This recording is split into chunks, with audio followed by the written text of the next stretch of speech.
In the mid to late 70s, can you tell me how life had changed during that time period? Um, I noticed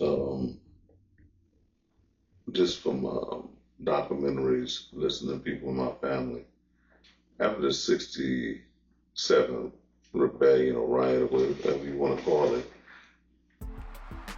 the drug epidemic started, the heroin epidemic. And during that time period, everything shifted. People started working. Um, the class divide kicked in. The class divide began to kick in. People started getting jobs at the plant.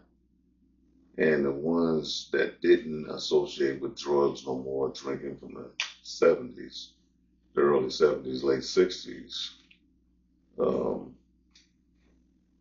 a lot of people started falling off tremendously.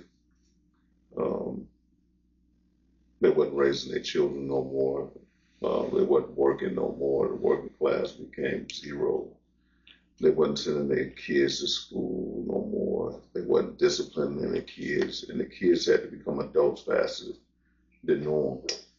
They started taking care of their parents, and I think that's what triggered that YBI thing.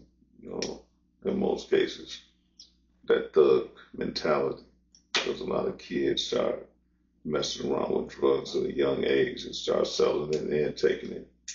But a lot of their parents just became wayward in society.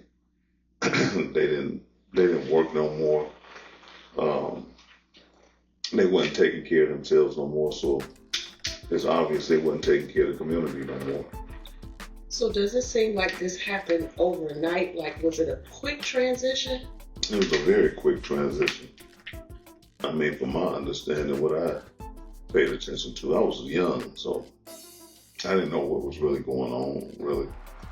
But as I got older, listening to older people, people in the family talk about it, after the Vietnam War, that drug epidemic, I think was all a setup anyway. Well, now we know it was all a setup. They put these drugs in the community to destroy, a lot of the black family structure in that black economics. I'm sorry. So you said something about a class divide. Was it the people who were left in Detroit, the people who moved to the suburbs felt like they were better in some cases, or I just think some people wanted more out of life than just partying like they did in the '70s. By '75, I've seen a shift in people's personalities, attitudes, and the people that still wanted to get high, drink, and party, they stayed that way. They continue to keep doing it. And it became more dysfunctional. The people that seen that they needed to do something with their life and move beyond that, they got isolated and ostracized out the family, basically. Now all of a sudden they became better than everyone else in the family. They think they goody two shoes, or they too good for the rest of the family. But I didn't look at it like that because I was one of those people that moved to the suburbs. I always went back to Detroit. It never affected me in that manner. But I noticed a lot of people feel a certain way about people moving to the suburbs and living this different lifestyle and teaching their kids about education. They had a better educational system. Detroit public school education system was being robbed. The political situation got worse, and the children didn't get a decent education. They turned to the street life because they didn't have no guidance no more, no discipline.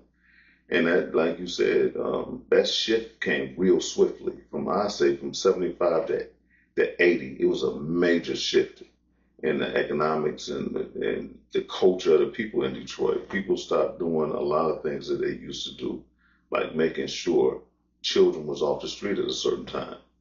Um, you had a lot more police brutality. You had the Big Four and things like that, jumping on young people. I know they jumped on me in the Cass Corridor one day. Um, those guys was vicious. They talk about stress, but the Big Four, those guys was like football players. Dudes was huge. So Detroit went from stress to the big four.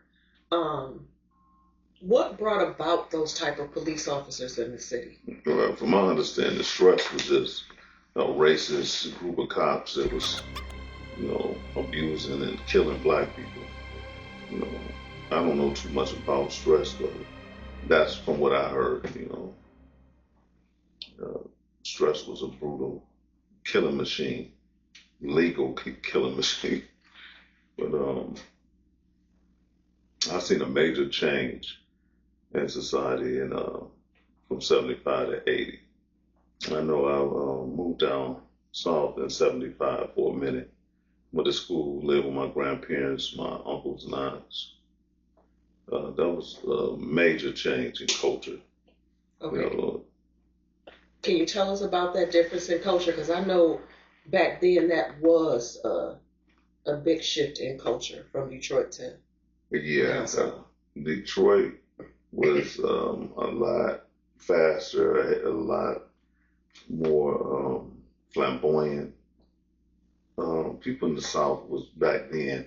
It's not like that now, but people back then were more respectable, more laid back. Um, and it's just better. It was just a decent people. My grandparents was most definitely, role models for me. I used to do things people would laugh about it in Detroit. When I came back and told them things I did, like getting up in the morning, going to Selma, Alabama, buying a calf or a hog or some chickens and stuff like that, bring it back to Adamsville, Alabama, where they live. And he had places where I fed them, or we would go out to the pasture and do stuff like that, pick blackberries. It was just a totally different scheme of life, totally different culture. It just made me look at nature a little bit different. I had a goat for a pet. I had dogs. I had a little dog. It was a Cocker Spaniel mixed with Chihuahua. Evil dog, but I loved a little dog. People here in Detroit had German Shepherds and Doberman Pinschers and stuff like that. But it was just a totally different way of living. It was more innocent back in them days, more respectable, down to earth people. Um,